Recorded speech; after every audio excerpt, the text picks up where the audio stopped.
हरिओम। आज सच को सच कहने की हिम्मत नहीं। बड़ा आश्चर्य होता है कि हम देख रहे हैं पूज्य बापू जी के सह आरोपी बरी, जिनके आधार पर केस चल रहा था, जिन पर आरोप था कि लड़की को ले गए, वो बरी हो जाते हैं और हम देखकर भी उस चीज़ को नज़रअंदाज कर रहे हैं और आपस की लड़ाई में सहयोगी बन रहे हैं। माना कि हमारे अपने अगर गलत भी हैं तो वे प्रजा हैं। हमारा न्याय तंत्र क्या कर रहा है?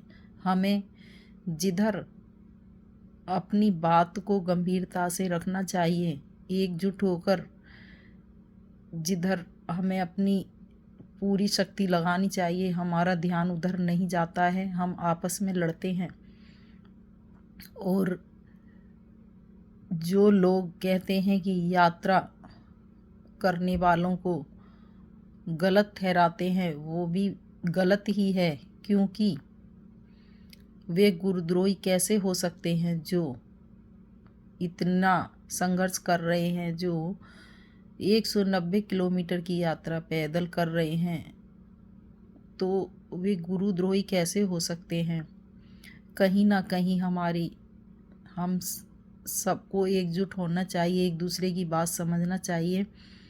पूज्य बापू जी को समय सीमा में नहीं बांधा जा सकता, किसी संस्था से नहीं बांधा जा सकता। पूज्य बापू जी प्रत्येक शिष्य को किस तरह से उसको प्रेरणा देते हैं, किस तरह से वह किससे क्या कराना चाहते हैं, ये हमें सोचना चाहिए कि बापू जी की और भी बहुत सारी आज्ञाएं हैं जो कि हम नहीं देख रहे हैं। बापू जी स्वयं कहते हैं कि मैं संत अपने लिए कभी कुछ नहीं करते, ना ही अपने बाल स्वयं नहीं काटता। मेरे गुरु के साथ अगर ऐसा अन्याय हो तो फिर देखते मैं क्या करता। 1 से 1.25 लाख जगाऊं तब आशाराम बापू कहलाऊं। और भी कई बापू जी ने ऐसे संकेत दिए हैं कि सबको संगठित होना चाहिए, सभी पार्टियों को संगठित होना चाहिए। लेकिन आखिर हम क्या कर रहे हैं? हम जोड़ रहे हैं या तोड़ रहे हैं? इस पर ज़रा विचार विमर्श करें। सभी लोगों को एक साथ बापू जी के लिए आवाज़ उठानी चाहिए।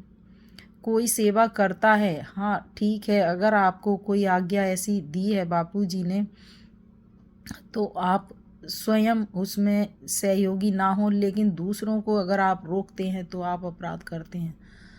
क्योंकि बापू जी के सभी शिष्य हैं, बापू जी किसको क्या प्रेरणा दे सकते हैं, ये आपको सोचना चाहिए।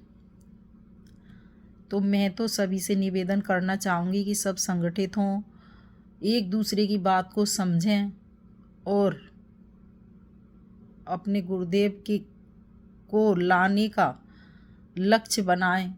एक ही संकल्प हो हमारा कि हमारे बापूजी की रिहाई हो, हमारे बापूजी हम सबके बीच में हों। हरिओम।